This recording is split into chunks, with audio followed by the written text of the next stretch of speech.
All right, we are live in the not so much Krypt, but I got some posters with my friend Tony Greco, Phantasm promoter, and the wonderful, the amazing author / actress now, Beatrice Boepple, and I have her name down pat now. Yeah. Yeah, I think I called you about 17 different last names. They call me John the last name Butcher now. The Butcher is my nickname. Yeah. No, that did that perfectly. Yeah. Right. Yeah, because it can come up like Beppel. You know what I mean? Beppel, Beapple, everything. Yeah. No, has anybody ever the first time gotten your last name right? Never. No, not once. I didn't think so. Although I got to tell you, one person who bought my book is his last name's Boepple. Oh, wow. Name. Yeah, spelled the same? Alaska, yes, spelled exactly the same. I wonder if we're related. Does he call himself Boepple or Boepple? Well, I don't know, because it was just like over, the email.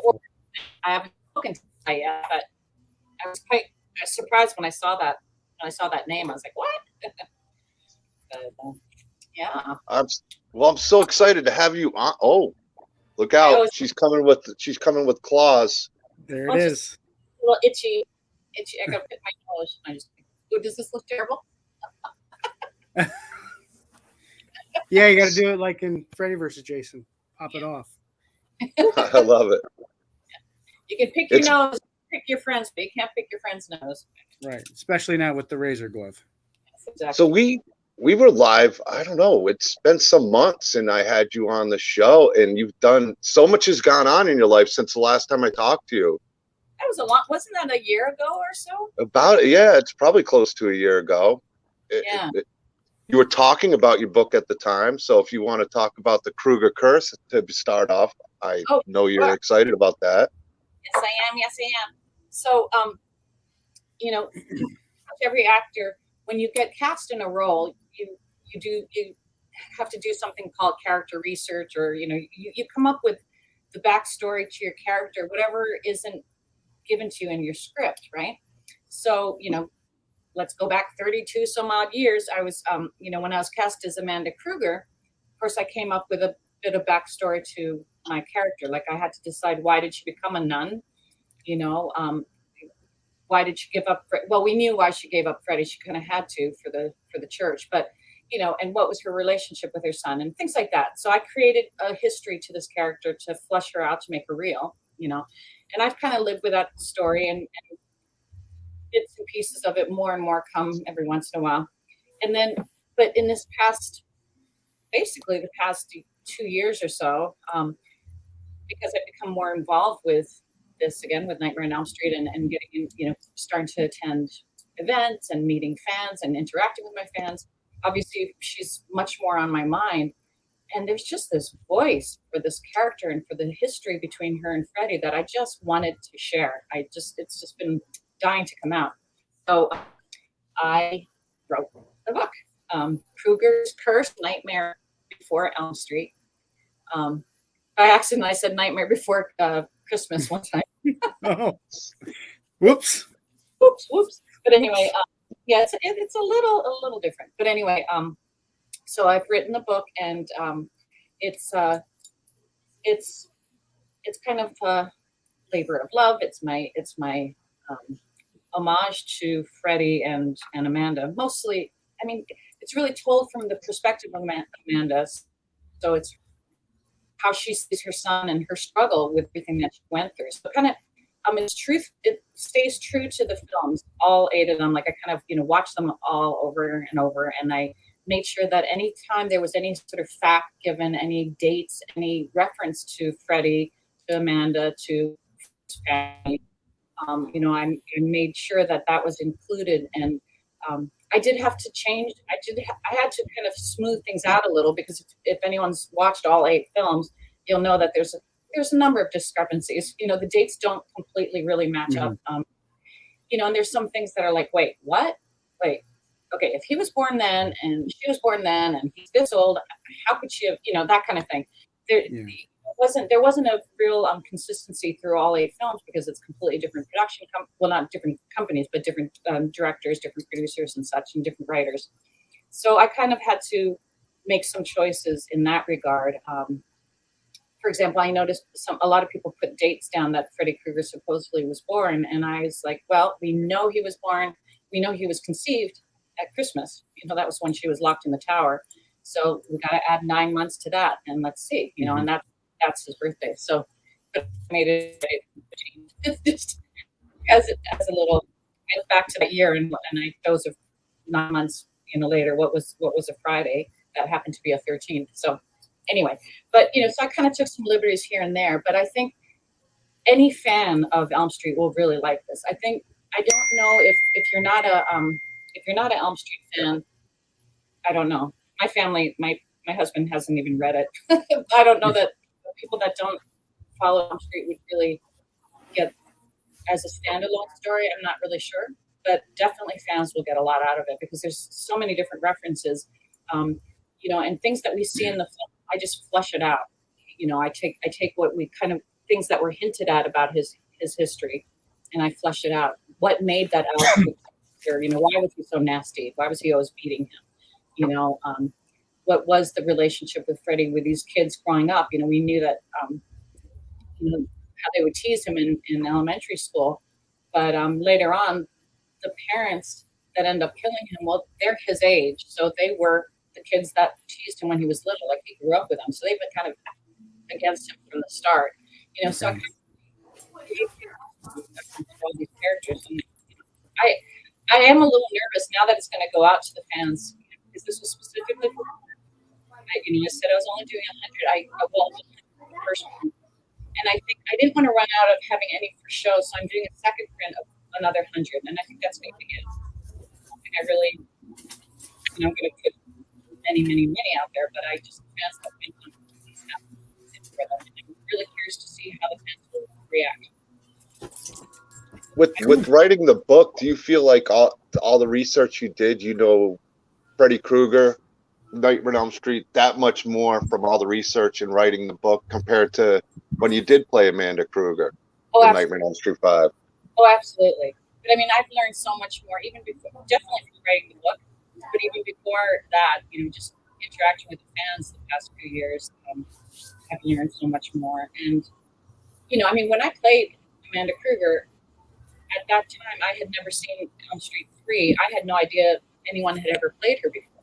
I actually didn't know that. I didn't know about Nan Martin until, unfortunately, I think until she was dead, you know, until she actually died, the actress. I had no idea. You know, and like, unfortunately, like a lot of the actors in the franchise, you know, most of us in number one and the one, whatever one we were in. But yeah, right. Yeah.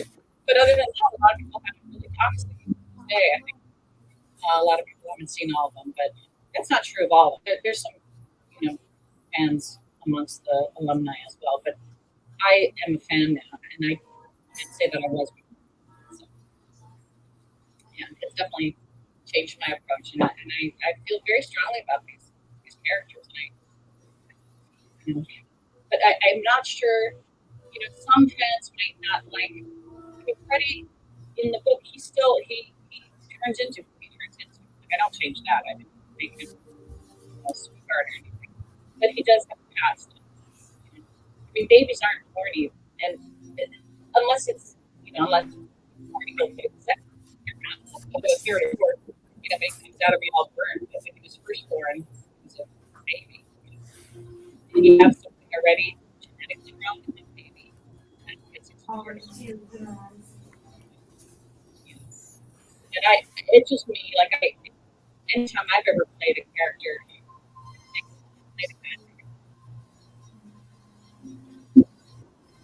I don't think I've gotten to do bad person. I don't think I've ever.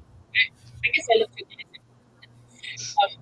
But but you know, in theater school, certainly I got to play bad characters or bad guys, but the bad guys still, you know, they have reasons why they do what they do. You know, it's our job as a performer to have to love our thing. We don't have to like what they do. We don't have to agree with what they do. but we have to love our, you know, in as much as not everyone's been on all of them, but I mean, maybe you guys talk.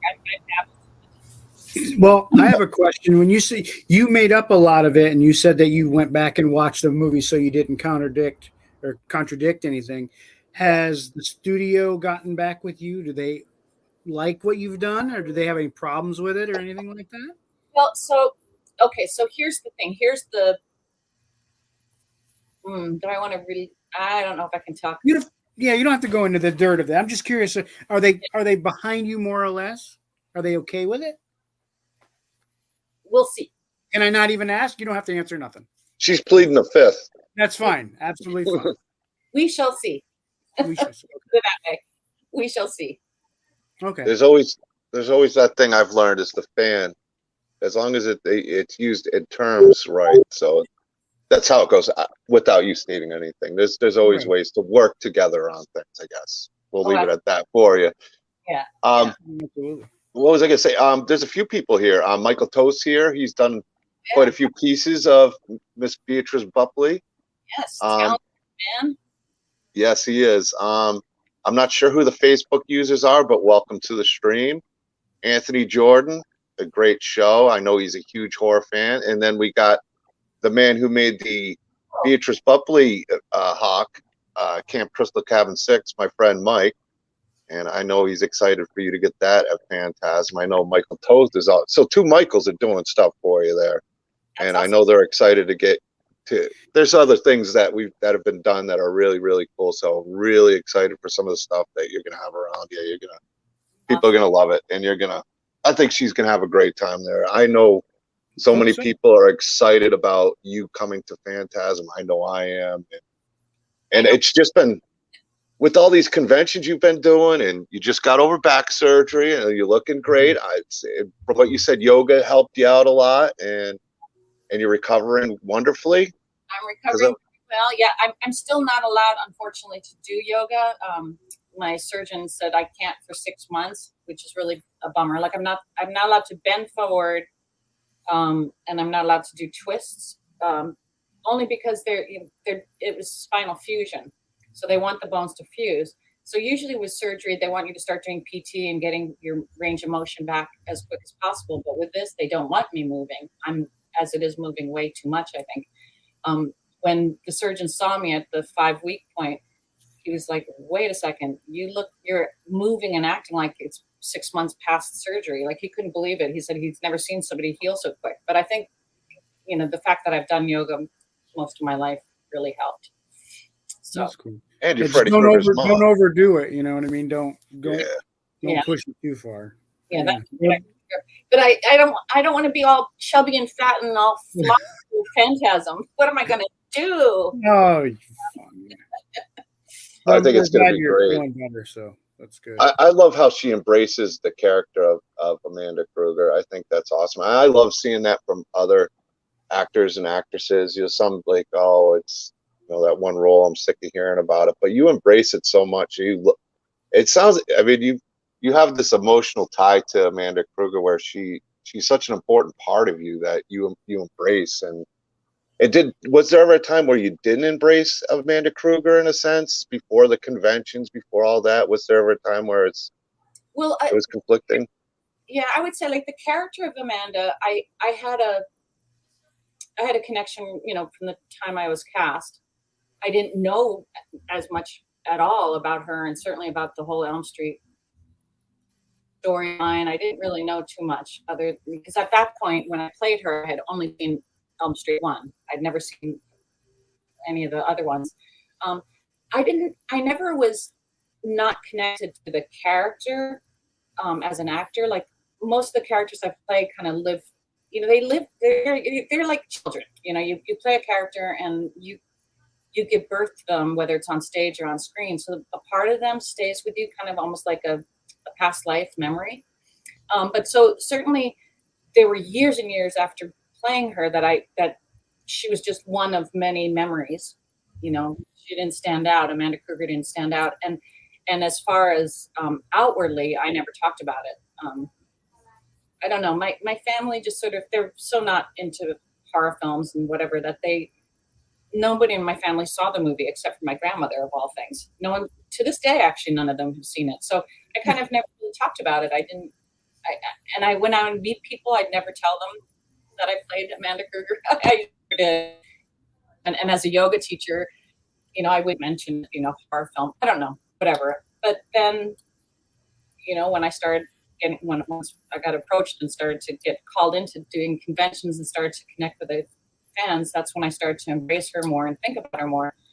And she's just, I don't know, it more than anything I've ever played. And I've had starring roles, Amanda Krueger, my screen time is pretty short, the birth, the church, the tower, and then at the end, the Escher thing. So it's like 4 scenes basically. But she's important, you know what I mean? So she's crucial in that movie. She is what makes that really makes part 5. I mean, she was always, I told you that before, even when I met you, there's certain characters in each one of the Nightmare on Elm Street movies. And Amanda Krueger, your character, really always stuck out to me. And I was lucky enough to see it like early screening because my buddy worked at the movie theater. I think I told you about that. And it was so cool to watch it. Actually, my friend Frank's here. He remembers Marty, the guy who used to do the theater stuff. Old friend of mine is here, Frank Watson. Thanks for stopping in, buddy. The monkey is, he wanted to know if you kept the nun outfit. He's a huge fan of your role as Amanda Krueger also. Yeah. So. The monkey, I have the beautiful original outfit, not from the film, but I have that nun's habit that was made by a guy in LA. He made it for me. He's a costume designer, and he made it so 100% authentic, to the point that it's so boiling hot to wear, and it's very hard to put on because it's so many layers. But I do have it, and I'll be bringing it to Fantasm. But it's like he does everything historically accurate. So he did all the different layers that the nun has to wear, and putting it on, it's like, oh, it's like this big. I guess it's part of a penance as a nun or something. It's also not right. I guess I could gain as much weight as I want because it's like a big sack. You even have what is it called, a modesty panel front. You're not supposed to show modesty. There were a lot of nuns in my family. A lot of my aunts, my great aunt, my grandmother's sister was a nun for 40, 50 years, and I don't know anything about any of the outfits or how to call it, except for the crucifix. I know that. Right. I know that part. I want to welcome Jim from Now It's Dark. He's got a great horror channel. He's a huge horror fan as well. The monkey knows you so well. He remembers 4 scenes that you were in. But right. Iconic. And I totally agree, Monkey. Anthony Jordan, let's see if this is a question. I'll read it out. Sometimes characters with the smallest amount of screen time leave the biggest impact. Look at whatever you said, wherever. Look at wherever and say you're from Halloween 4. Not even 2 minutes of screen time, but you're super iconic. And I agree with that. Sometimes the smallest characters are the biggest characters. Like if you asked me at the time when I walked out of Nightmare on Elm Street 5, Amanda Krueger stuck with me, even though, like you said, it wasn't as much time as you kind of remember. Like when I first watched it, what you did in that role really felt like a long more than it really was. It was that important. It really was crucial to the movie. It was, I mean, it revolved around you, even with the small scenes. Yeah. Mm-hmm. Yeah, I've definitely had parts where it's not about the screen time, but if you're not crucial to the story, with all films, they always have the cutting board, the cutting room floor. And I've been on the cutting room floor for that reason, where if they are desperate they have to get that film down to whatever it is, shave off another 15 minutes, we got to shave off another 5 minutes, whatever, unless you're crucial, you can end up on the cutting room floor no matter what your performance. So yeah, they couldn't have cut Amanda out. No. Right. Is there any scenes they did cut out though for you, like that you filmed that? No. Maybe no. I mean, running up the stairs, even the silent things. But this is one thing that, for some reason, a lot of interviewers, you might have even, John, I can't remember the first time we talked. A lot of people ask me in interviews, what was it like the rape scene? Well, with everyone. That's like, we get the. Yeah, that's Lisa. And people forget that she's So it's Alice, right? The character of Alice, because it's her being drawn back into this memory, this dream thing. And Yeah. so it's actually her, like she's seeing all the maniac coming towards her, and but there's that Robert Englund, comes up to the screen, and we see it's his face and everything. And then she looks down at her whatever name tag, and it says Amanda Krueger, which actually is funny because even that's a discrepancy, because by that time she was a nun already, so it would have been Right. Mary Helena, but whatever, all these little discrepancies. But anyway, so it was Lisa Wilcox that was in that scene. Alice was in the scene. It doesn't turn over to Amanda until the gurney turns around, and then suddenly she sees me, and I'm just, Yeah. So when they asked me how was that scene, I'm like, I don't know, I wasn't there. Yeah. You can only watch it as the finished film or a sneak cut or whatever, and see how the scene plays out. Right. It was funny when we talked, Beatrice. I don't even think we talked that much Nightmare on Elm Street 5. We talked a little bit, but I had just seen Quarantine, which I liked a lot too. And what was the other one? I want to say it was Matinee, but it was kind of screamish. Yeah, Matinee. Okay, I didn't even realize you had the poster behind you. That is so cool. Me in the corner. That's me in the corner. No. Yeah, you were fantastic in both those movies, and I really like Quarantine because, like we spoke about, that's a fantastic poster too. Yeah, that's me up there with a gun. And here, when I was trying to talk to my sons about, gun violence and gun safety, and they're like, "Ma, you're holding a gun in all these movies." Yeah. Yeah, but I'm safe. I was trained, You were a badass in Quarantine, though. That was your Sarah Connor type role right there. It was cool. I got to tell you guys, it's so funny. My husband now, he didn't know me at all back in those days, but he laughs because I told him when I was doing the role of Quarantine, it was the first time, I had a starring, like I was the hero, the star of a movie, which is, very rare for an actor, to get. So I was very excited. But anyway, the director had wanted my character. She's the hero. She's running around. It's during quarantine, and it's sort of this dystopian future. And he wanted her to be like sexy, which looking back, I guess at the time I could have pulled that off, I suppose. But but I don't know. I was still too much out of theater school. I was like, well, she wouldn't be wearing like a sexy outfit. That's stupid. Like she's in the streets, trying to survive, and she would have just grabbed some clothes from the garbage, whatever she could find. And I insisted on dressing in like these clunky men's clothes. I don't know if you remember what I was wearing, John, but in the movie, like I was wearing like men's clothes and everything. And there's one scene though where the director got to have me in one like a dress because I'm trying to pretend that I'm the senator's daughter. It's whatever. You kind of almost had like a Laura Croft look before Laura Croft from Tomb Raider. I don't know if you know much about that. Even like the way they did your hair, and I love the way they did your hair. It was really cool. Well, you know what? You know who is a total copy, and I was way, I was like 20, 30 years before that was Games, Hunger Games. What's her name?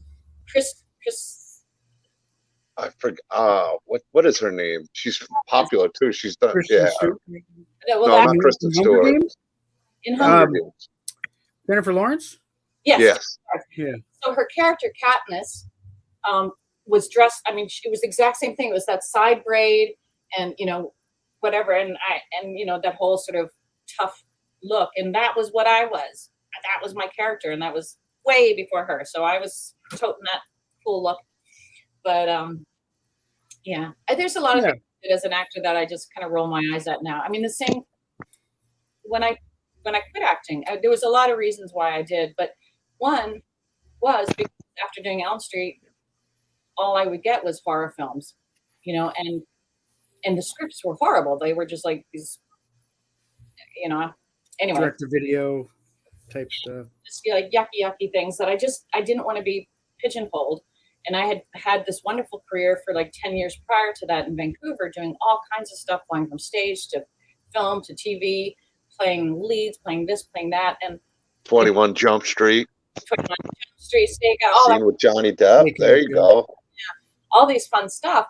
And then to suddenly like get pigeonholed, I didn't want to only do film, horror films, but then now when I look back on it, I was like, yeah, you're probably pretty rich now if you did. Yeah, I was just going to ask you, like now because nobody expected conventions and what goes on and the craziness and in the No, horror community now, and I love it obviously, and I know Anthony obviously loves it. Loves it so much he's got a convention doing Got it, one. and you've got the bug where it's so great seeing you going to all these conventions. You'd never expect it, but I'd imagine now, like with the horror the way it is, it's almost like, man, I wish I jumped into some of those horror roles. I know. I do think about that because, like, so for example, Quarantine and Matinee, honestly, like the lead roles in these films, I've never gotten a penny, not one penny after filming. Never. No residuals, nothing. And quite frankly, and this is why I was okay to upload it. I'm telling people, go ahead. If you can find it, go ahead, watch it. You don't have to pay for it because they've never paid me, and yet They're releasing. great roles. They're great roles you were in. The Matinee is like Scream before. It definitely was Scream before Scream in a sense. Right? It had that vibe big time in Quarantine, and we talked about that. The way it starts and everything, especially when we talked, it was during everything was being shut down, where it was really made so Relevant. much sense in the world. It was before its time, kind of like They Live kind of vibe, where it was kind of almost predictive in a sense. Yeah, it was kind of that way, and at the time it was my my favorite role because I got to be the lead, I got to be the hero, I was in it throughout the whole movie, I got to ride a horse on film, which I had always wanted to do because those are my two loves, horses and acting, and by comparison Elm Street was again such a small screen time kind of role. However, Elm Street's the only one. I mean, to this day, yesterday I got a residual check. I mean, 32 years later, they're not big amounts, a couple $100 here and there, whatever. But to still be getting paid for something you did 32 years ago is pretty phenomenal, and the conventions and such. I mean, it for me, especially because I chose to be stay-at-home mom and raise my kids because I was having kids so late in life that I gave up. My husband is the money earner, but now we're putting both boys through college. It's a lot of money, and so there's a part of me that just really wants to be able to contribute to that. So that it definitely helps when I can even just a few checks here and there. It just gives me a feeling I'm able to contribute. Mm-hmm. But like I said, yeah, whereas Quarantine and Matinee, where I was, we filmed for months at months straight, and in just about every scene, to never have seen a penny, not once afterwards, and seeing that it's being shown and sold still all over the world under different names. Yeah, that's what's interesting because you hear a lot of other actors talk about other movies that they're in, and they are getting checks. Like you said, it might be only $50 or $100 or $200, or 18 cents. You know what I mean? It's just weird how some studios or some films pay back, and then others just don't. How come it's not a consistent system? It's strange. Well, but like Nightmare on Elm Street's always going to be re-released. It's always going to be in a box set. So it's a franchise is a little different, I guess. But yeah, franchises are great, and also, I mean, as much as I've heard, especially in the horror community, because there are so many independent filmmakers, a lot of people kind of really poo-poo Screen Actors Guild, but for an actor, like the union is what protects. I mean, the union is why I'm getting those checks, whereas Quarantine and Matinee, which were Canadian films, even though we have ACTRA, actors, I was in the Canadian union, and I apologize if any Canadian union people are hearing this or watching this at some point. Maybe it's changed, but it just obviously wasn't as powerful. It's not as strong a union. Like they didn't protect me. They did not. I mean, I definitely got ripped off by those producers, and if they're watching, I don't care because they ripped me off. Whatever, it's a shame. Yeah, I mean, I don't, nobody goes into this. None of us do go into it for the money. Obviously, we'd be kind of stupid if we did. But you do want to, if you see somebody still selling your stuff and it's your face that's on there, and I'm sure they're making money, but you're not. That's insane. They didn't get rich off of Quarantine or Matinee. I don't think anyone got rich off of it. But the fact is, I was a part of it, and just a little share would be nice. That's all. You were a huge part of it. You were the star of both of them. I mean, You It know, wouldn't have happened without what you did. And they were fine. They were amazing performances you put on. And at times when the movies, they have their ups and downs each one, but I really enjoyed all of them. But you really elevated each one of those movies every time you were on screen, which was most of it there. It was fun to watch, especially for me. It's like, wow, she's doing so good. I loved the badassery and in Quarantine. You were straight up badass. And that was always cool to see.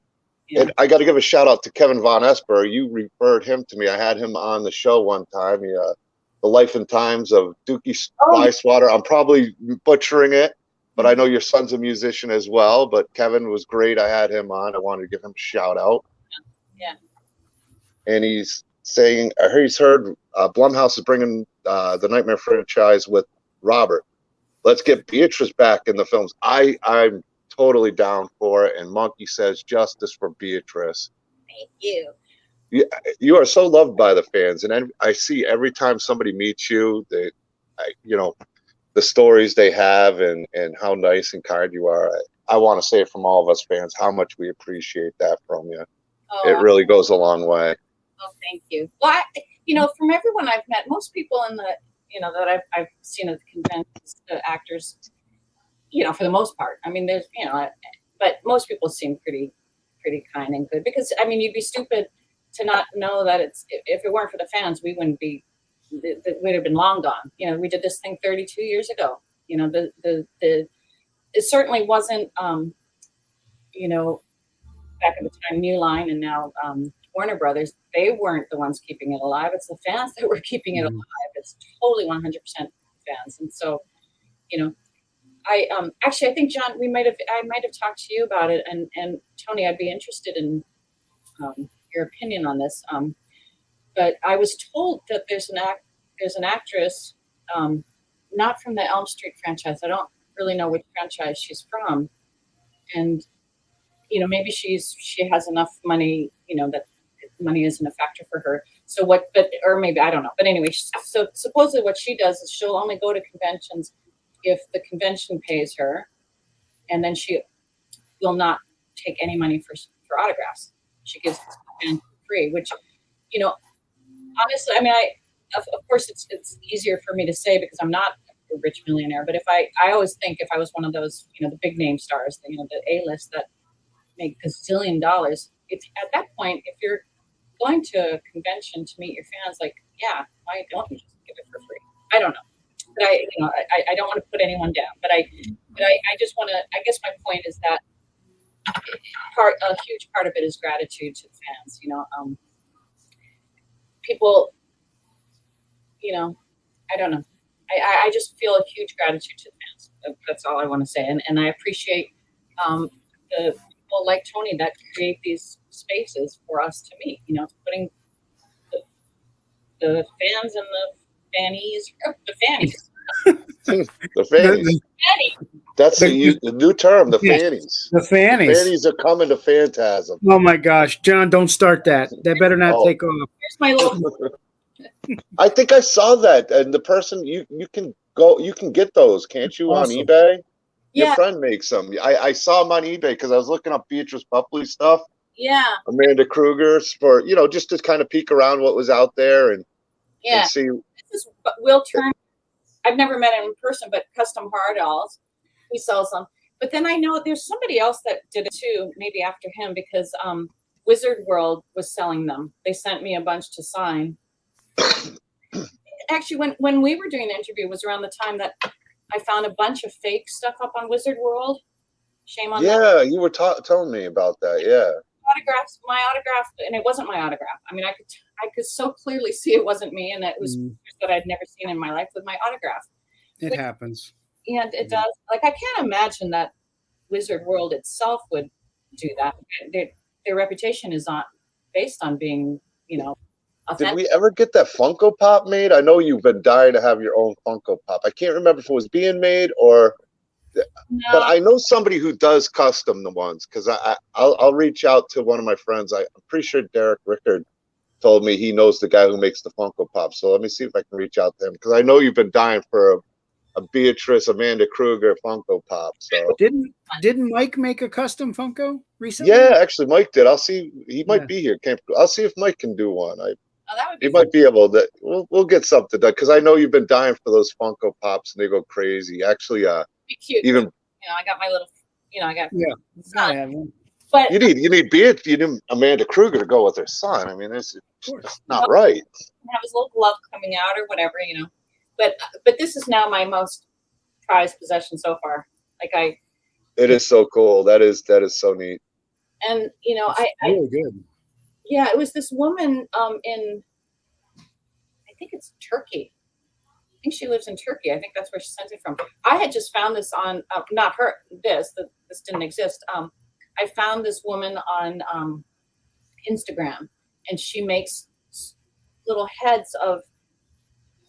Like I know there was Vincent Price, and she had a bust of Vincent Price, or you know, just this little head, and then she had some different sort of monster characters that I've never seen. I don't know if they're from maybe European films or something. But anyway, her work was so incredible. So I just reached out to her and I said, "Are you familiar with Elm Street? And would you consider doing this?"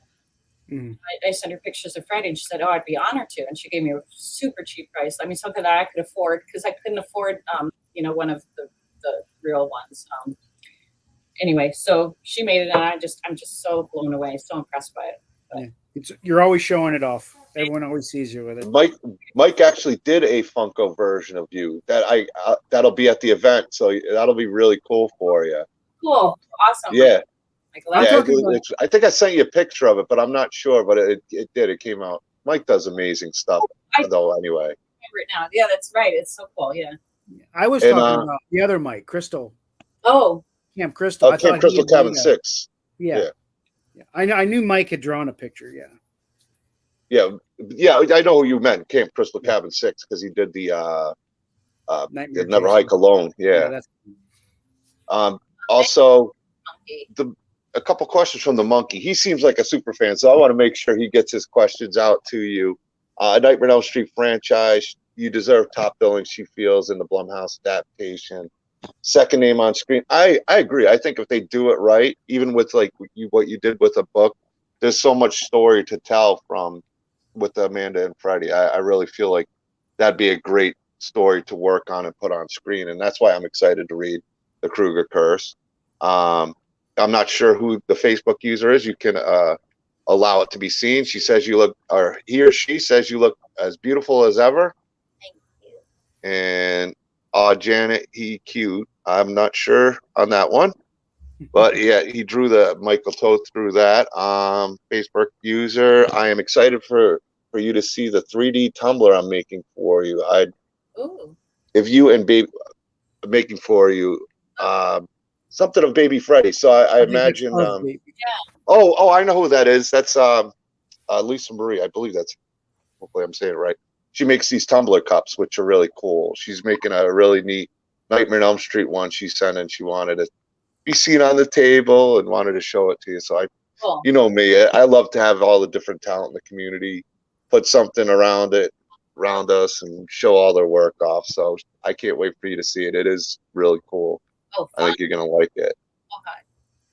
Excited. Isn't. Yeah, if you go Facebook user, if you go to take it out of full screen, you look, it'll say Facebook. Well, there's a link, you just click it and it allows Facebook to show your name on StreamYard. It's because I'm using StreamYard, so you'll see it. It's very easy. I got it in the description where it says all these people join, and at the bottom of it you will see a way so I can see your name, Beatrice can see your name, and Anthony can see your name. So do you have any more conventions before Phantasm, or is Phantasm your first? Well, you did one recently, didn't you? Well, like before surgery, I had done that was the New Jersey HorrorCon. And then Phantasm, yeah. So I'm finally, August is when I'm allowed to start to move and travel. So I'm going to Spain, actually, to Mallorca for 10 days before Phantasm.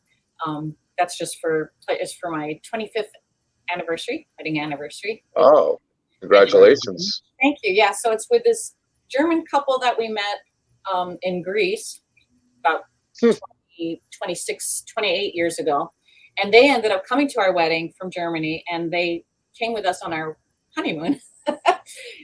And so did my best friend and her husband from Canada. So it was 3 couples went on our honeymoon. So the same 3 couples are coming for our 25th anniversary. Well, in fact, we're going because it's the German couple that own this. They have a house in Mallorca. They're very well-to-do, and they have this beautiful house and a boat and all this stuff. So we're doing that. And then I'm coming out to Fantasm, which I'm so the first convention back. So the comeback it's the convention. First, yep, come back from get it from the back. Ooh, I should take my scarf. No, just maybe. It's kind of neat that you guys are sticking together and keeping the honeymoon and then the other vacations together. It's kind of cool. Yeah, and we had just met them. Like we were in Greece, and we just met them. We were sitting across from them, and I don't know. They kind of adopted us ever since. Well, that's a friendship right there. You meet somebody, and then hey, we should do this every so often. Yeah, Yeah, we've kept it going. So that'll be fun. Cool. And then after Phantasm, and then Creature Feature is I think in the same. Yeah, I saw that one. That will be in Gettysburg, and then there's one in the Boston area. My old stomping grounds, isn't it? I think it's in Taunton or something like that. It's yeah. Really? That's where I was from. I'm from Massachusetts. Yeah, I lived in. I can't tell. Oh, yeah. You couldn't tell from my voice. What are you trying to say there, Tony? You never tell where you're from.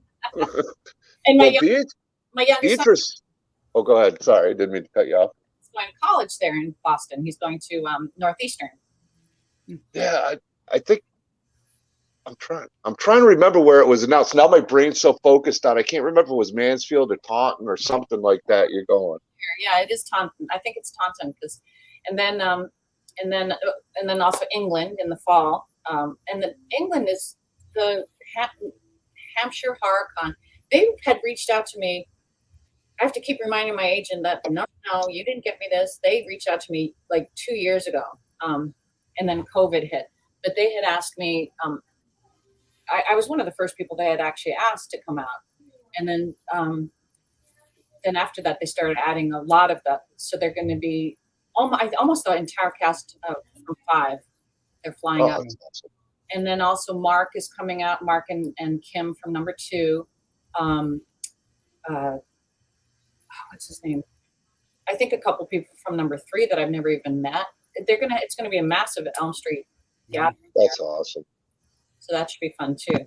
But I can't wait for Phantasm in Orlando. Oh, we're gonna have fun. Yes. We're gonna have fun. I mean, I'm excited to have you go. I know Anthony's excited. Me and him have talked so much. We've gone back and forth. We're gonna make sure you get the red carpet treatment when you're there. That's just how it is. You were a very well received announcement. Oh, believe it or not. You were very. Lots of people were excited. Oh, good. Well, yes. I'm very excited. I'm really looking forward to it. That's going to be a lot of fun. I cannot wait. I'm not looking forward to drive back. It feels like I was just in Florida in May. Oh, was. I was. So where do you live, John? I live in Missouri now. Missouri. So I drive. It's about a 23-hour drive after gas and stuff like that to get there. I don't know if you remember that I told you the first time I met you online. First time I met you online. No. Yeah. I said you remind me so much of my older brother. Yes. Yeah. Yes. He lives in Missouri. Does he? See? Spring. I'm your older brother. Yeah, you must be. Yeah. Older than you. You didn't know that. Surprise, sis. It's so good to see you. Dude, you're younger than me. Stop it. He's but yes, I think it's Springfield. Springfield, Missouri. Yeah. Yeah. Is that far from you? Do you know? I don't think it's too bad. I think it's close to my area. Springfield doesn't sound too far. I think it might be about an hour or so away. Missouri is a pretty Springwood. Yeah, right. I know. Yeah. I love Missouri. It reminds me of Massachusetts growing up, and now Massachusetts, where I was from, it's just so overbuilt and packed, and But I move out here, and it reminds me of the old suburbs I lived in, and it's nice. Even driving in Kansas City, you can get in and out of the city, no problem. Try doing that in Boston, forget it. I drove my daughter to a hockey game in Boston, and I did a lot of cursing, a lot of rage. I mean, taxi cabs pushing you off the road. I mean, it was nuts. It's Boston. You have to go through. Yeah. Oh, I'm so glad. I mean, I'm still the a-hole. I still got a little bit of Boston in me, but being away from it so long, I was able to get rid of some of it. Sometimes. It just depends. But what was I going to say? Oh, somebody asked, what was it like working with Robert Englund? What was it like working with Robert? Well, so I never saw him out of makeup while we were filming, which was yeah. I think every time I saw him out, he was in makeup. One of the reasons was, and anyone who's talked about number 5 has, I'm sure, talked about it. It was one of the most rushed through, fast-paced film, things I've ever been part of. With all the different sets going on at the same time. So unlike anything else, like usually the whole crew is all on, the one set, getting it ready, doing the lights, this, that. But we had numerous crews going on at the same time. So the actors would run from, if they were in more than one scene, filming on the same day, when we finished on one set, they would run off, and so would the director, and they'd run off and go to the next set and start filming that. I mean, it was absolutely crazy. I've never had anything like that. And usually, anyone who's been on regular film sets know that you're sitting around, you have so much downtime. When you're an actor, you're just waiting, and you chit chat with each other. You chat in, my craft service. You chat in the makeup room. But my character, they didn't even put powder. Like, I thought they'd at least put powder on my face. I didn't have a stitch of makeup. So I never got to go even in the makeup trailer for Elm Street. Well, they said you didn't need makeup. That's quite the honor right there. You didn't need the makeup. I suppose. Well, I was young, so well, 32 years ago. So I think the makeup trailer would be a time that you'd really get to chit chat, with Robert, because he would be in there. We got her. You'd have to sit in there forever. You know what I mean? He's in there. I think everybody's saying they've got your back. Everybody just loves Beatrice so much. Anytime she's on, you come across so cool. I cannot wait to meet you because we've talked a few times. I can't wait to meet you at Fantasm, and I know everybody's going to be blown away. We had some really cool. So who did you spend a lot of time with on the set? Lisa and Whit? I spent time with Lisa and Whit, absolutely. Though, probably from that cast, Lisa and Whit, I spend the most time with. I mean, Robert on set, obviously, like in the scenes, but not a lot. Like, we didn't really have a lot of like sitting around chit chatting. I remember before the first scene we did together, which probably was the church. Was the church. It wasn't the stairs. The Escher stair thing was later.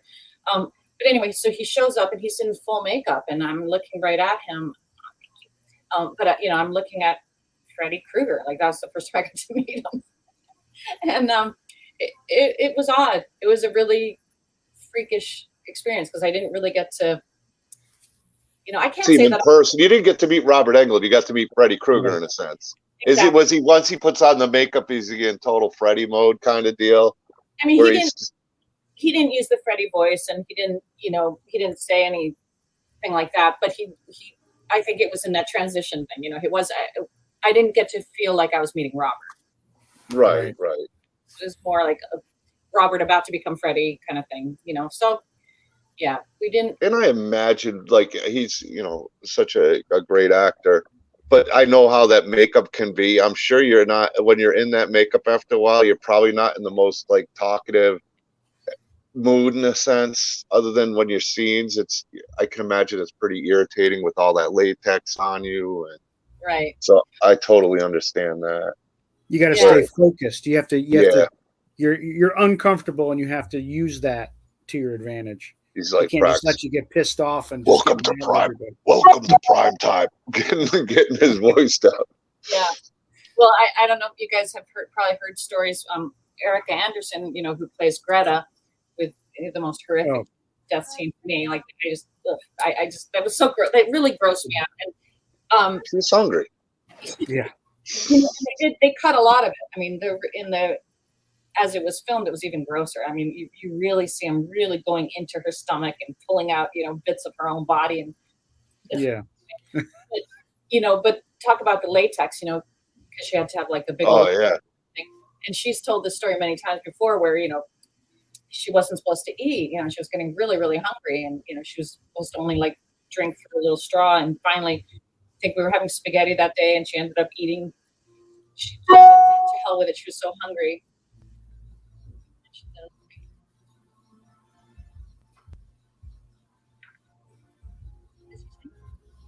Are you reading it too? Anthony's saying, I'll never forget the one stream you did on the channel where you mentioned those green tickets. I'm like, wow, she understands how I felt about them. The green tickets. I'm not sure on the green tickets. I'm guessing the movie tickets, the green tickets. Am I missing? There was no green tickets in Nightmare on Elm Street 5.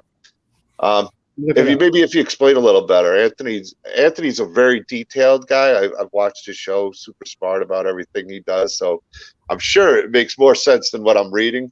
Yeah, I'm not recalling at the moment about the green tickets, but anyway. Yeah, if he reminds me, I'll probably go, oh yeah, but I can't draw on.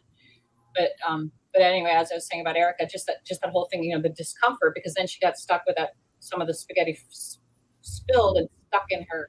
Oh. And it was there all day long, and under the hot lights, it was getting stinkier and stinkier, and like it started to really smell. And she's stuck with that latex, and they weren't gonna, take it off. She had to, I think for the months after that, she would never go near Italian food because the smell just reminded her too much and grossed her out. But yeah, I can't feel that comfortable that latex. Yes, handsome host. Oh, thank you. Yeah, that's Shangy. She's all the way in the Philippines. Oh, wow. One of the amazing Philippine friends I have out there, always so supportive. Shangy is wonderful. And Anthony said she was talking about the green lunch tickets in school back in the day. Okay. Yeah, that.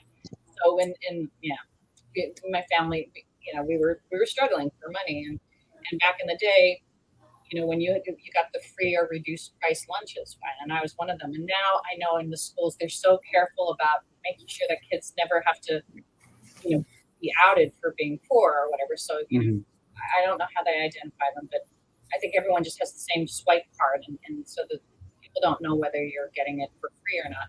But back in the day, they made a big deal of it. Like those of us with free lunches. Maybe it's just the way it made me feel. I don't know if they actually did it, but it almost feels like, and maybe they did, make us go last. I kind of think they did. They're going to make us wait, till everyone else, all the paying customers got their lunches. Behind. And they definitely, the lunch ladies weren't friendly about it. Like it was kind of like, it was not nice. And I got to say, I'm grateful for. That would be interesting idea. Yeah. That would be great. I think Beatrice would be a wonderful voiceover narrator type deal. I would love to. And you know what else I'd love to do? Unfortunately, Jason's mom is dead. What's her name? The actress? Betsy Palmer? Yeah. Like, I wish I'd gotten into this whole thing earlier, when people were around. Maybe Nan and I could have met, the two Amanda Krugers, but also, like, the different horror moms. Like, wouldn't it be funny for Freddie's mom and Jason? I don't know if the one from Freddy versus Jason's still alive. It could be. That'd be a funny skit though, to have like the mothers of each one. There's so many like, how the Merkins do all their wackadoodle. Yeah. But I think it'd be funny to have the moms, like, I've even talked at some of the conventions, like, when I go around to the different booths and stuff, and I've seen different artists that do mashup cartoons and stuff, and I said, you should do one with the two moms, sitting on a park bench, and our kids, Freddie's like scratching, and then Jason. That's a good idea. Yeah, right. I know a guy who'll do that. We'll get one. I bet you if he's watching, he's probably already started drawing it, knowing him. Right? Yeah, you and my family are sitting on the bench watching the kids play in the dirt, and he's digging with the claw, and Jason's pulling a head off of some doll. Right. Yeah, that's so cute. It's a good idea. And then just the different ways that the two moms would be. Oh wait, that went too fast. Oh, sorry. another Jason mother. from the Friday 13th game. Oh yeah. Oh, and then the remake was the woman from Deep Space Nine. Star Trek Deep Space Nine played her mom in the Jason remake. And saying hi to you, Tony, Shangy, and Vinny's here, Mr. Boombots, Vinny Curcurato. He thought it was later because usually I do streams later, and he was busy painting. But Vinny, if you're there, you're more than welcome to pop in because I know he had a few questions for you because he's got some of those things we're ready to be putting together for you. Some of those cool items, the Awesome things we talked about. So we just talked to somebody about having your face on a file for the 3D printer. Like he's got that all set. I think he might have needed some more questions from you, but I know he's looking forward to talking to you. So Vinny, set up your camera and get up here. We're waiting for you.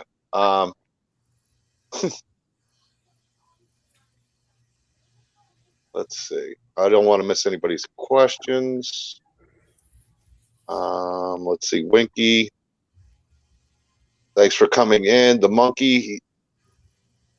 Kara from Deep Space Nine, the baller. Yeah, okay. And she was Jason's mom in the remake. That's right.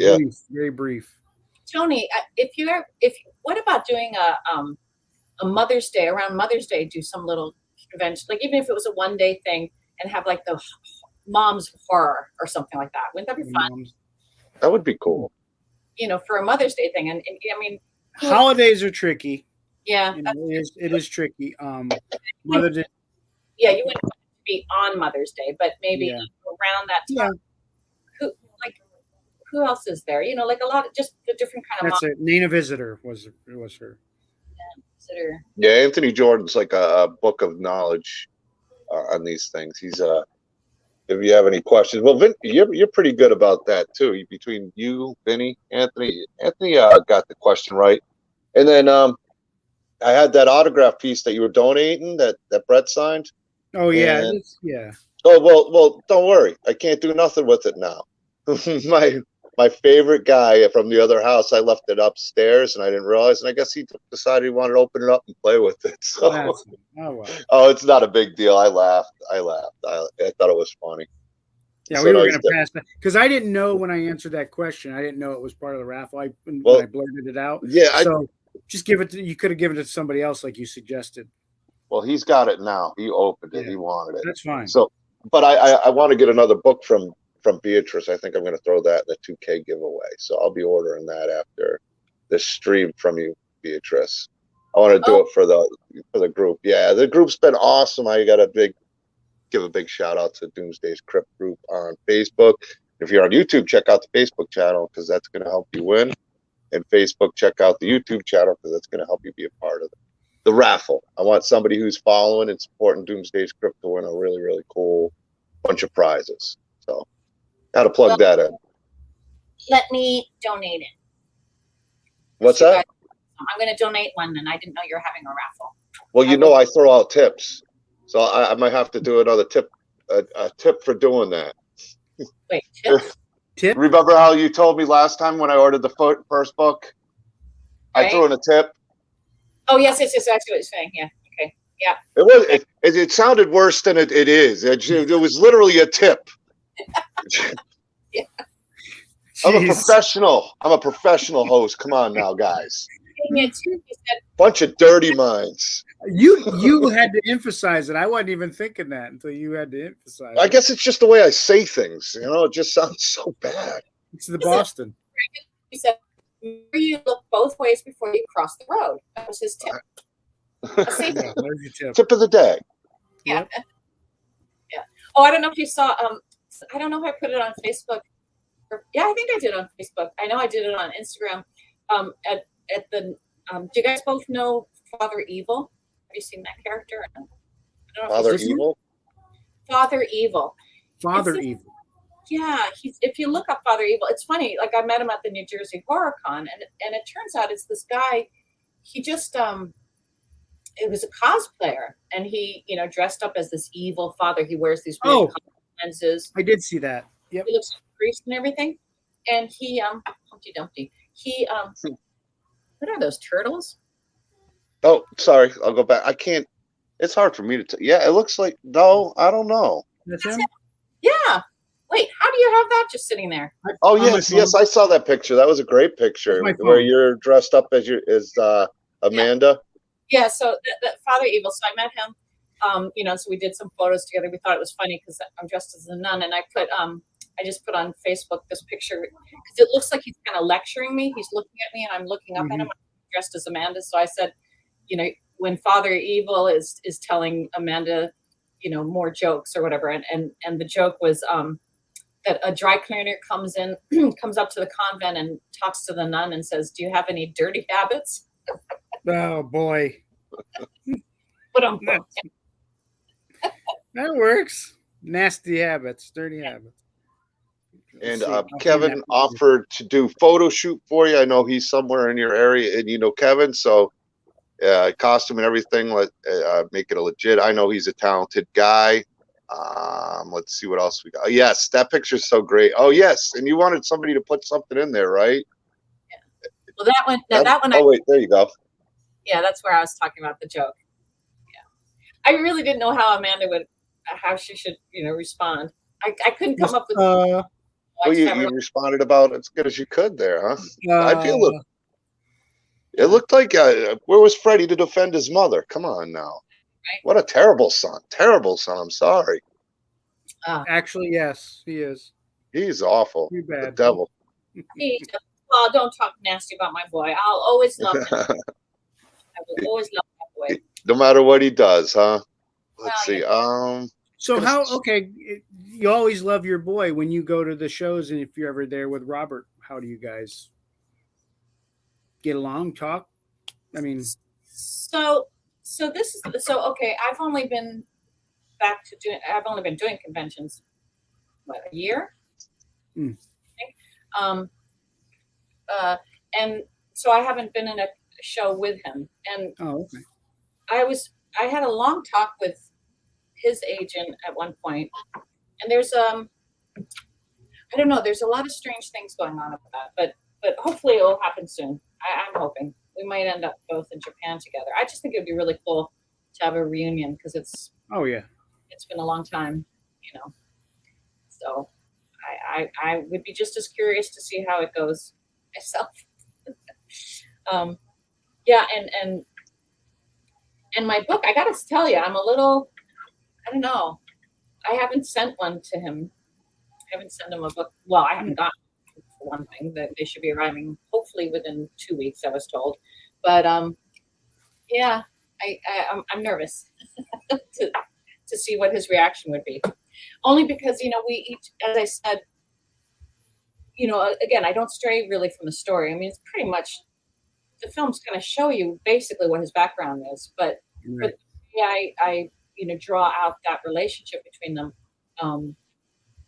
It may or may not be, how he, I don't know really what his character research, how he, in his mind, what he thought about his relationship with him. All we see on screen is we do see that he knows her. He knows she's his mom. We know he's scared of her. He shows that, and we know he's, nasty. He calls her bad words because he knows she's there to get him. But other than that, we don't know, what's going on.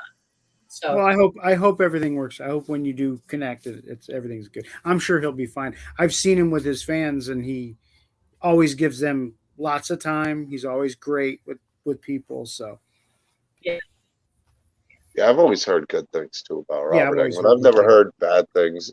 And honestly, like you kind of mentioned, Beatrice, most of the people you've met, like I've met some Comic-Con conventions. I've talked to Anthony about this before. it doesn't even come close to the horror conventions. I find some of the, like one of my guys, I deal with special needs, $100 for a photo and an autograph, and the celebrity, I won't name him. He was a Star Trek guy. My guy's a huge Star Trek fan. Literally stood 15, 20 feet away from him. Didn't even come close to him while my dude held up his autograph. Didn't even acknowledge him and charged the guy $100. I don't know. I mean, but at a horror event, always the nicest people. Always, always, always the nicest people. I've had so many great experiences in the shows I've done and putting on tables. And even it's totally different from, well, it's kind of different for me than it is for you, but just meeting the fans in general and talking horror is so much fun. Like when I was at Phantasm, I had the one guy who had the Halloween 3 lamp, and he was so excited. He got to meet Tom Atkins, and he signed it. And Stacy Nelkin signed it too, and he was just, he's thrilled. And those kind of things are just so much fun to experience. Even from my end, it's just, wow, this piece I had on my table, he really wanted. It was one I wasn't even going to sell. I was going to get it autographed myself, and he wanted it so bad. I had to do it. Yeah, I couldn't say no. It was kind of like, yeah, I had it. Yeah. And it was worth every bit of it. I'm so glad that the guy got it and owned it. It's something I know. Just when he was explaining, he's like, yeah, I went over there. He's him and the castle were talking, and then they called me a phone call, and it was such a great experience that I love that. It's one of my favorite things. And we got the guy who's going to be making some really amazing stuff for the area at Fantasm, Mr. Vinny Curcurato, Vinny Boombots. Houses of Horror. Hi, Beatrice. Hello. Anthony, how you doing? Hello. How you doing? All right. And John, I know how you're doing. Yeah. doing the same as always. Same old, same old. Same old thing. Yeah. What's that family? Not Partridge Family. The Brady Bunch. Like, Yeah, right? Yeah. Just need 2 more. Actually, what? 5 more. This way.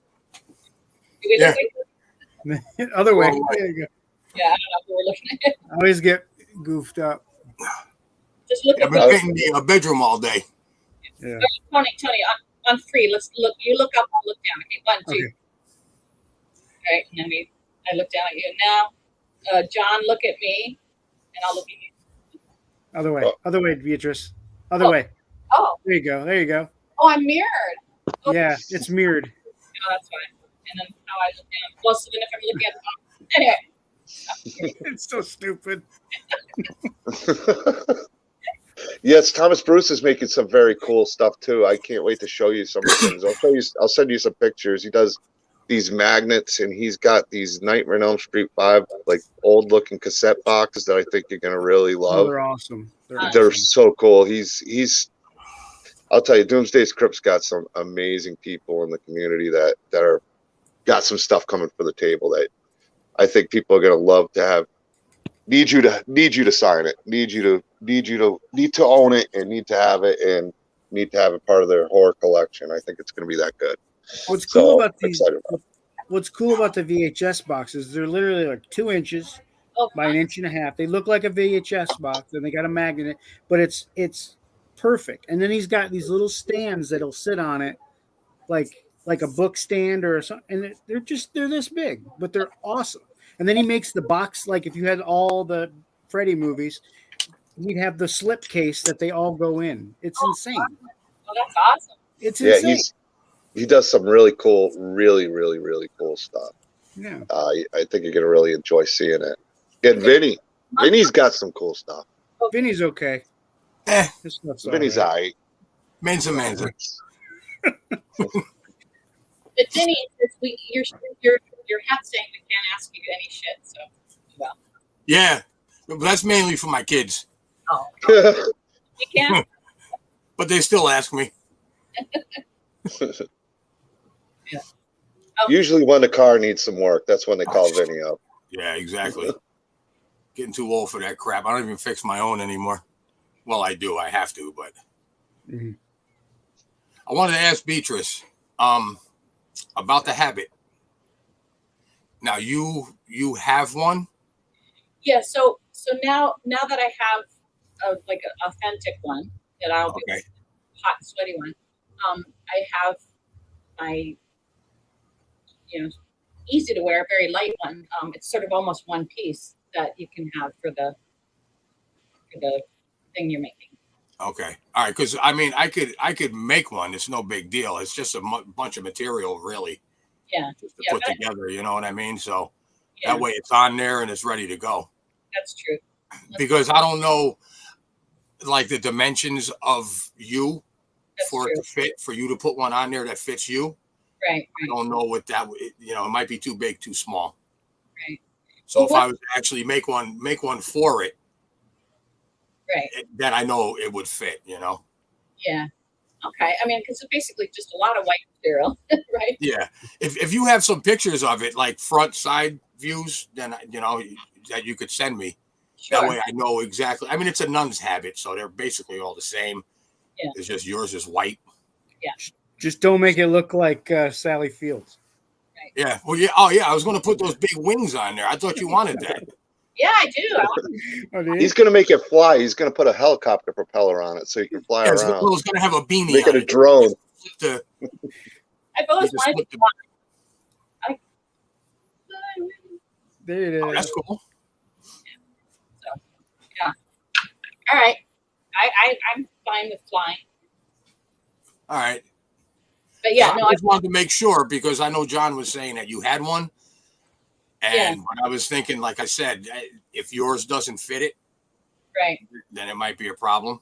I mean, I'm going to do it life size. Okay. But, again, it might not, because it's going to have a generic bald head. Right. On it. It's your face with a generic bald head with ears. Okay. So I can get material and just, make. Yeah, I mean, because, most of the head is covered, even in, But yeah, I'll send you pictures of what I have. All right. Yeah, it's just basically a triangle of a face upside down, Right. So then the rest is all just covered in material. I'll just put it, you know what? I'll do like the Ghost Bob and put a sheet over it and cut some eye holes and there you go. call it done. That's all. But yeah, it should be pretty cool. I'll send you pictures of it when the files are being produced. Oh, exciting. When they're starting to be made. Yeah. So he doesn't cut any corners. That we'll be doing too for like Michael Christopher. Yep. One for him. So I don't know Krishna. You said he might pop in, but he's at work too. So all right. I don't know if you want multiples of them of the for Beatrice or not, or if you just want the one. I don't know if you plan on. Well, I mean, now that you got the file, it seems like it'd be. I mean, it's up to you. Yeah, I mean, whatever. I want either way. I want Beatrice. It's going to be a Nightmare on Elm Street, madhouse, really over by her. So, and it's all at your disposal, Beatrice. I just want you to know that it's all for you. I want you to make that money while you're there. That's what we all want to see. We want to see you have the best time of your life, have fun with the fans, really, really make it. I want Beatrice to walk away from Fantasm and go, I had the best time of my life at a convention. So that's my goal. And I know Vinny's there. He's excited to be making these pieces. Thomas Bruce is making amazing stuff. Michael Toth. So whatever is there for you, anything the fans want, keep you busy, get your hands sore signing all these autographs and meeting all these people. I can't wait. Let me know if you want a few. Because, I mean, she's going to have one to keep, so. Yeah. One's definitely for her. Yeah, so she can bring it on her travels. And I'll mail it to you too. If you got a lot going with you to go home, I can always mail it to you after. That's no problem. Oh, wow. And then you'll have it, so you have it for your tables if you like it. If not, we won't say nothing to Vinny. Okay? That's all. Just turn it around back. We'll throw it in the trash, please. No, Vinny doesn't. I mean, even if you look behind him, he does. What he does, and Anthony will tell you, Tony will tell you, it's amazing what he does in these big diorama displays. He doesn't mess around. Whatever is the final product is really going to blow your mind. We're going to have a full size Freddy. We're going to have a full size Freddy there too. That's amazing. Yeah, I haven't met Vinny in person yet, but I've seen all his stuff on John's table. He doesn't cut corners, man. All his stuff is good. Yeah, I'm very meticulous. I'm anal about it. Movie quality, miniature houses, and all that kind of stuff. Yeah, it's all perfect. I've been a builder for over 40 years, working on houses and stuff. So it's the same thing, only smaller. Mm-hmm. And I'm very meticulous when I'm working on a customer's house. And so with these, that's why they take me a little longer than usual. Because John will tell you, I got to make sure everything is just. Oh, he told me he was working on a Myers house for me, and he made the windows a little too big, and probably nobody would have noticed except for this guy. They and were he threw it away. I was too small. I wasn't sure if they were too small or big. No, He they could were have too threw it small. away and restarted the whole thing. That's how meticulous he is, though. And No, if what it's I did not was I got spot on, mad. I got mad. I got aggravated with it, and I threw it across the room, and it hit the wall. And it landed on the floor, and it stayed together. I said, well, that's an omen. I'm just going to keep working on this one. And I made a whole new front and sides for it. It was too short. So the windows ended up being, on the Myers house, they're long and skinny. They ended up being too short. It looked like a raised ranch. So I took all the windows off. I mean, it survived the crash when I threw it. So I took all the windows off, and I redid a whole front and side facades on it, and just started from there. And it came out perfect after that. Yeah, I can't wait to see what you finish up on these projects for Phantasm. It's going to be pretty sick. It's going to be real, real sweet. Yeah, I can't wait to get going on them. Yeah. Well, Vinny, behind you, is that the Krishna? it is. Yeah. Oh yeah. He put it on last week when Mike Christopher came on. It was He funny. was so tight. Yeah. Oh my God. And the eyes, the way the eyes are made, they push into your eyeballs. But it's one of the most spot on. Like, Yeah. Tots does some hit or misses, like with paint and everything else. That one's like, oh, you almost don't even have to paint it or anything. I haven't seen it in person, the color and stuff, but geez, there's not a lot of work on it. It is spot on. It could use like on the Flyboy mask when I did the bust for the Flyboy and the airport. I airbrushed a little purple and coloring around the eyes. It was too plain. So I'll probably end up doing the same on this, but not as much because he doesn't have a lot. He has sometimes more flesh. Sometimes you get lucky and you'll get one that's painted almost right, and you just need to touch up little things. This one is fantastic. I don't have to do much to it.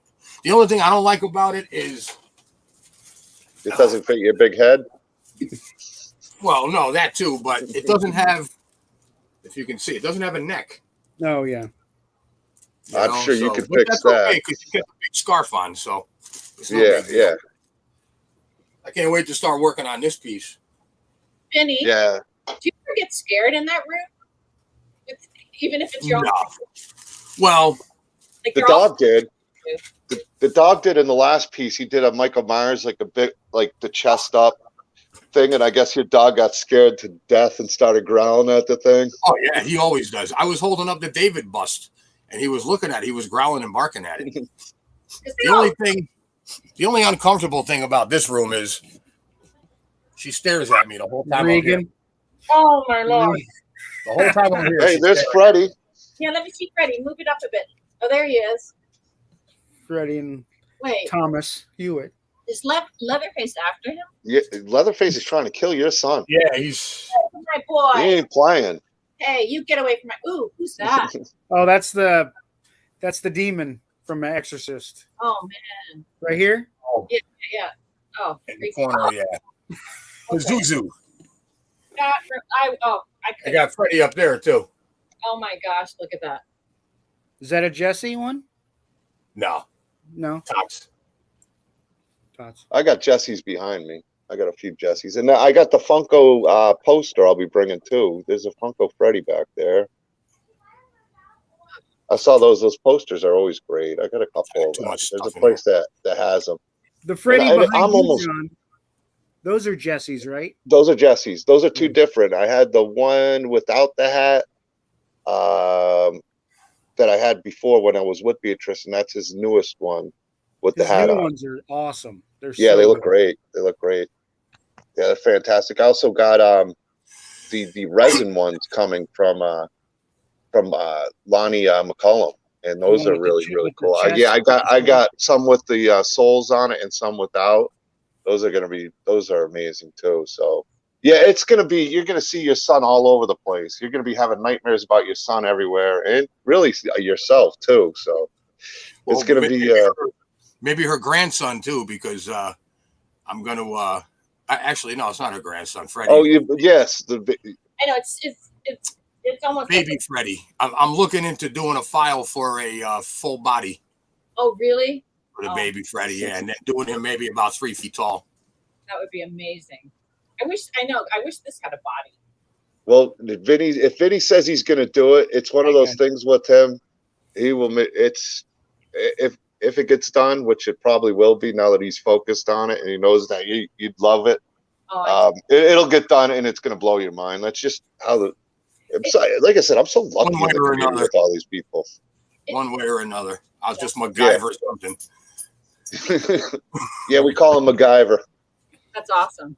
Oh, you should see some of the stuff I end up having to do. Like that David bust. I mean, I don't know if you guys know anything about 3D printing, but my print failed halfway up his torso. And wow. I was 2 days into the print and almost a full roll of filament. I'm like, I'm not throwing this thing away. So I went into my program and I sliced it precisely where it stopped. And then I made a little piece to fit in the middle. And then I poured resin and put plugs and I put that piece in and then just continued. It was quite an adventure fixing it, but I've done it a couple of times since, and it works good. I don't. John knows. There's no There's no failed. There's nothing that can't be fixed. No, definitely not. Unless it falls over. Sometimes they fall over. That still can be fixed with this Even guy. then, Probably shattered 1,000 pieces. Vinny's if just I got to like resculpt half the face, I'll do that. And he'll do it with the stuff he finds around his house. Oh, I don't have that. I could really use this. Next thing you know, I figured it out. I found a straw and a piece of wooden toothpick on the floor. I built a house with it. No. That's Vinny for you. Yeah, he's awesome. Yeah, there's so many good. As it is, like my husband, who's not a builder, he's not all that handy with his hands. Whatever. He's an office guy, but he always keeps all kinds of all this junk because one day we might make something with it. Unfortunately, we're making it. But if you're as crafty as you are, I'm sure you can do all kinds of stuff. My father was like that. He saved everything. My mother would say, "What are you doing? Why do you?" He would have carburetors in the bedroom, and it's like, what are you saving that for? He'll take like he would take like brakes. He would change his brakes and save the old brakes. Like, what are you saving? What, someday you might want to put bad brakes on your vehicle. I mean, throw them out. What are you doing? Right. Well, I tell you, whenever I do clean out the junk drawer, every house has a junk drawer. Oh yeah. All that stuff, and I clean it all out, and it'll be like they might have been some stupid little plastic thing that's nobody knows what it is, and it's been there for 10 years. And then, of course, when I throw it out, suddenly the next day, my husband finds some reason he needs it. Oh, that little piece, I'm like, what? But Monkey had this question earlier, and I just want to ask: what's your favorite film to watch at the end of October? Yours or another? I don't watch. There's very, very few films that I like to watch over and over and over. I always look at whatever's the whatever's the scary movie of the time for that Halloween is what I like to watch. I don't usually have a favorite that I go back to. I think probably the only film that I have to watch over and over is like at Christmas time. Christmas, whatever, Rudolph the Red-Nosed Reindeer and those kind of things. Or It's a Wonderful Life. There's sort of classics that maybe stuff you grew up with. Yeah, whatever you grew up with. But yeah, no, I tend not to watch a lot of things over and over. It's just me, so I don't have a favorite that I watch. For me, Anthony.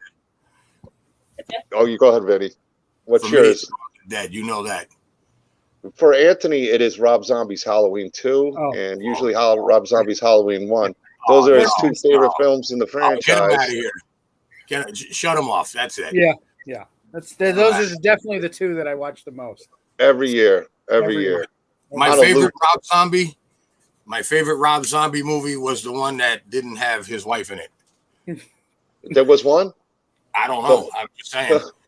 No, I see. I know that with Rob Zombie movies, people either love them or hate them. Like, I actually don't dislike it, but me and Anthony always got to have that banter where it's like, he'll tease me, he'll see something like, because I love the look of the Rob Zombie. Tyler Mane had a great look as Michael Myers. So this is about Nightmare on Elm Street. We're not going to talk about that. He was Jason with the wrong mask on, dude. Yeah. It would have been better as a Friday the 13th movie. But Derek Mears was an awesome Jason. So on remakes. This question's for Vinny, real quick. You ever thought about doing the doll from Leatherface? I'm guessing the doll in Leatherface, the third one, Texas Chainsaw Massacre 3. Oh. The one where she's with the kid, the little girl. Oh yeah, that would be cool. Yeah, that would be cool. She's do it with the girl holding it. I'll see her in September. She was just announced at the one in Minneapolis. I don't mention other names when Tony's here. I'll kick my ass. Just joking. Just joking. Yeah. No, I'm just joking. What was I gonna say? Michael Toth's Night of the Living Dead or Return of the Living Dead. Sorry about that. Yeah. They're all great movies. Nobody said fun. Oh, You say something? I didn't get a chance to say my favorite movie to watch at Halloween time. It's Nightmare on Elm Street 5, starring Beatrice Boepple. That's not what you told me last week. who was on last week? That's Michael not Krister. My Krishna, yeah. He said Dawn of the Dead was his favorite. Yeah. I switch for any. And then when Brett's on, it's 2000. Everybody knows what my all-time favorite horror movie is, and it's nothing but. And I always get picked on from my buddy Half Cheetah Will View. 78 Halloween is my favorite movie of all time. It just always has been. But it was Resurrection. Street's right up there. Resurrection. Resurrection's my all-time favorite movie of all time. Oh, okay. Not horror movie, all time. Because that's more than just a horror movie. That is a story. That it's a yes. You cannot. Resurrection is one of the greatest films ever made and put on screen. And without Buster Rhymes, it just wouldn't be. Yeah. It just would not be what it is. Lisa Marie Guest, she figured out how to get her name on. She's the one who's doing the tumbler cups that we were talking about. She's excited to put a few Nightmare on Elm Street ones on the table. Vinny did a Texas Chainsaw Massacre one. He did the saw for it. I don't know if he still got it there. Yeah. So we do it all, but I'm excited to own an animatronic Freddy Krueger. Now that's going to be cool. Yeah, that saw looks awesome. Yeah, it runs too. No, you can turn it on. It works. I had to use one of those. I had to use one of those today. I had to cut some of the neighbors' trees down. It was fun. You did. That's why storm. you haven't seen Anthony point or wave to anybody. His arms are dead from cutting down trees. Oh, yeah. And then right when I got done, it started storming, so it worked out well. Well, that's Florida for you. If you don't get a rainstorm or a thunder shower passing through once a day, something's going wrong. I see the people. Come here. Oh, you got the dog coming? Come here. No, she's not having it. Here, let me see if I can get mine. There she is. Come here, Chalu. Here, Gracie, come here. I don't even have time to take care of a turtle anymore. Here's Gracie. Oh, Gracie. the boxer. Come here, buddy. Come here, over here. Oh, baby. Yeah, beautiful dog, yeah. Just about. Let's see if they start growling at each other. Oh. Look out here. Oh, look. He's still scared from the bear. Vinny's neighbors love to feed the bears. Oh, I saw that. I'm gonna cry. I miss having mine. I had a Chiweenie, but he was cool. Like, I'm not usually a small dog person, but he was funny. Oscar the a-hole. Oscar Mayer weenie. He was awesome though. He was funny as hell, except when he'd wake me up at 4 o'clock in the morning and was barking at something outside. But with my job, I don't have time.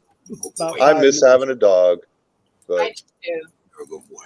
It takes. How was Tony's dog up on the ceiling? It looked like it was over your head. These? Oh, they're. No. I thought I saw your dog's feet walking over your head. Oh, I don't know. No. I don't know what she did. My wife. It's the ghost. He's got a ghost in his house. She's an earth witch, so she's got all that kind of stuff. Oh boy. Okay. Uh-oh. Gonna put a spell on all of us now. Nah. A lot of people don't know this about Beatrice, but you've been like all over the world. Well, even when you were a kid before you were an actress, right? Korea. Oh, yeah, Japan. Well, I lived in Japan for 4 years. So Japanese actually was my first written language. And I lived in India. I lived 2 years. I lived in Taiwan for a year. Of course, I lived in Canada for quite a while. I lived everywhere. In fact, it's so funny because now I've been in New York for 22, God, I'm 25. Oh, it's my 25th anniversary, so I've got to been here longer. I've been in New York for so long. But up until then, I had never lived anywhere more than 4 years. Like 4 years was the longest I ever lived in a house up until my 30s. What part of New York? Now, well, I first was after India. I was in upstate. I was in Manhattan, but now I'm in upstate New York. It's in LA. All right, because I was born there. I was born and raised in Manhattan. Okay. Awesome. Back in 1900.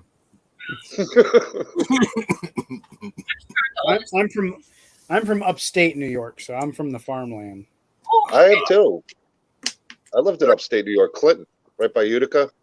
Yeah, Hamilton College. Yeah, I used to go to Hamilton College and this was before life was the way it is now. We'd go to that college, we'd go in there, grab the fencing gear, start fencing each other. We'd just storm that place. We didn't break anything. We were good kids, but we'd just go there. My buddy had a mansion like down the street from it. It was such a beautiful area though, too. It was so much fun going to the golf course. You fenced? Not knowing how to play golf. What's that? You were a fencer? No. Well, if you we steal came one on our own.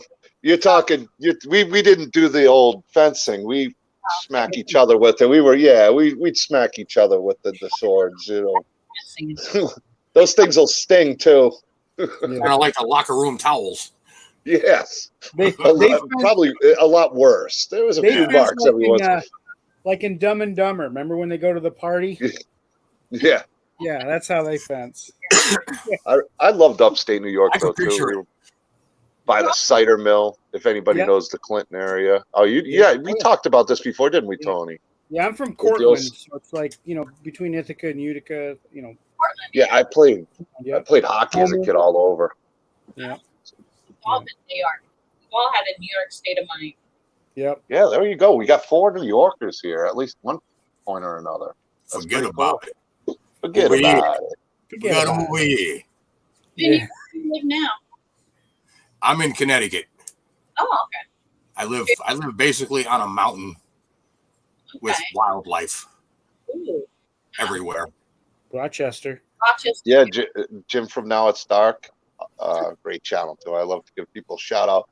Our favorite artist here, Michael Toth. John, you're LARPing. Yeah, pretty much. Yeah. Lisa is saying she's gonna be at some events next year. Can't wait to be part of Fantasm hang out. So hey, you got a vendor already planning to come next year there, Anthony. Look at that. Oh, awesome. Hell yeah. Always love to have cool vendors there. I know that for you. Makes Born and raised. Wow. We all New Yorkers. Everyone from New York. Everyone here. Yeah, you got the New York fan base there, Beatrice. What can you say? I got something I got to send you here, Vinny. I won't send it to you now, but pretty funny. You were doing the forget about it. This is pretty good. Send you something. Forget about it. I grew up listening to that, man. I grew up in an Italian family and a grandfather that owned a pizza place who always had the wise guys in there. My mother didn't care for it. We would go to his pizza place and, we'd go over to the tables. My grandfather would take us over to the tables and they'd be, oh, hey, and, and slip the money in your pocket and, hey, go get yourself an ice cream. $20, that's a lot of ice cream. Yeah, right. See, he would have been able to handle that scene as a kid, Beatrice, with the eating, because his cheeks were always stretched. They were out to there when he was a kid, just from getting pulled on. Yeah, constantly. Every time we went, my mother didn't care for all of that. One of the reasons why we moved to Connecticut. Get the hell away from all of that. Keep old Vinny C safe. All the good fellas. Keep him out of trouble. He's a good boy. He's a good boy. My father worked on the docks back when I was a kid in the 60s, early 70s, and there was a lot, it was all mafia controlled. And you're a cliche. Worked on the docks, pulled on the cheek, pizza parlor, back room, money in the pocket. Yep. The story of Vinny C. Basically, yeah. That was the 60s in New York, in Manhattan. That's how it was. Yeah, and he's got. Yeah, you. Where are you from? My name's Vinny. Where do you think I'm from? Yeah, where do you think I'm from? Forget about it. Your mom didn't like that lifestyle and still calls you Vinny. It's like Well, she my mother was groomed you to be a good fella. My mother was Irish and my father is Sicilian.